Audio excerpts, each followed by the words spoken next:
আসসালামু আলাইকুম। এখন আমি আপনাদের সাথে ভিডিওতে যে বিষয় নিয়ে আলোচনা করব সেই বিষয়টি হলো গরুর ঠান্ডা সমস্যা নিয়ে।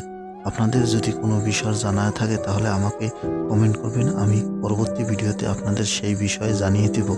আমার এই ভিডিওটি যদি আপনাদের একটু ভালো লেগে থাকে তাহলে প্লিজ লাইক, শেয়ার, কমেন্ট এবং সাবস্ক্রাইব করবেন। গরুর ঠান্ডা লাগলে কিভাবে বুঝতে পারবেন? যে দেখেন, এই গরুটির আজকে সকাল হতেই ঠান্ডা লেগেছে এবং বিকাল হয়ে গেছে, এখন পর্যন্ত সঠিকভাবে খাওয়া দাওয়া করছে না এবং জাবর কাটছে না, নাক দিয়ে পানি যাচ্ছে এবং লালা পড়তে আছে। এই ধরনের সমস্যা হলে বুঝতে হবে যে আপনার গরুটির ঠান্ডা লেগেছে।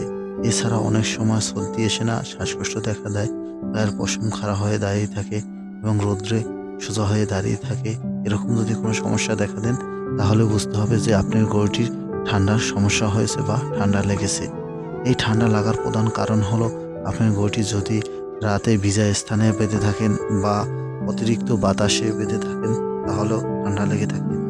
বৃষ্টিতে যদি এখন হালকা হালকা ফিরে বৃষ্টি হয়, এই প্রথমে বা হঠাৎ করে যদি কোনো সময় পানিতে বৃষ্টিতে বা বৃষ্টির পানিতে ভিজে তাহলেও আপনার গরুর ঠান্ডা লেগে যায়।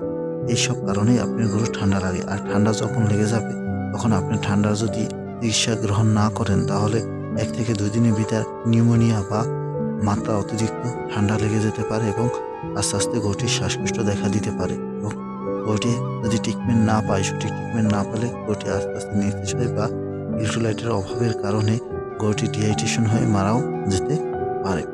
এজন্য আপনারা সবসময় আপনার গরুটি যখনই প্রাথমিকভাবে আপনার অসুস্থতার লক্ষণ প্রকাশ পাবে তখনই ট্রিটমেন্টের ব্যবস্থা করবেন। আপনি যদি নিজে ট্রিটমেন্ট করতে না পারেন বা বুঝতে না পারেন তাহলে আপনার নিকটস্থ একজন ডাক্তারের পরামর্শ নেবেন অথবা প্রাণী অধিদপ্তর সম্পদের হাসপাতালে যোগাযোগ করবেন।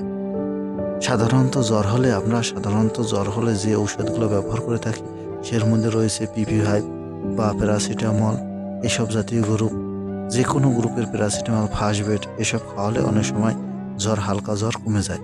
এছাড়া জ্বরের পরিমাণ যদি বেশি হয়ে যায় তাহলে অ্যান্টিবায়োটিক ব্যবহার করতে হবে, অ্যান্টিহিস্টামিন ব্যবহার হবে এবং ব্যথা ও জ্বরনাশক অ্যান্টিবায়োটিক ব্যবহার করতে হবে। এবং যাতে পেটে কোনো প্রকার জাম না বাজে বা পেট ফাঁপা না দেয়, কেননা জ্বর হলে জাবর কাটা বন্ধ হয়ে যায়, আর জাবর কাটা বন্ধ হয়ে গেলে গরুর পেট ফাঁপ দিতে পারে। এর জন্য আপনারা জাবর কাটার জন্য গ্রহণের জন্য একটি ওষুধ খাওয়াবেন। আমার ভিডিও ভালো লাগলে প্লিজ সাবস্ক্রাইব।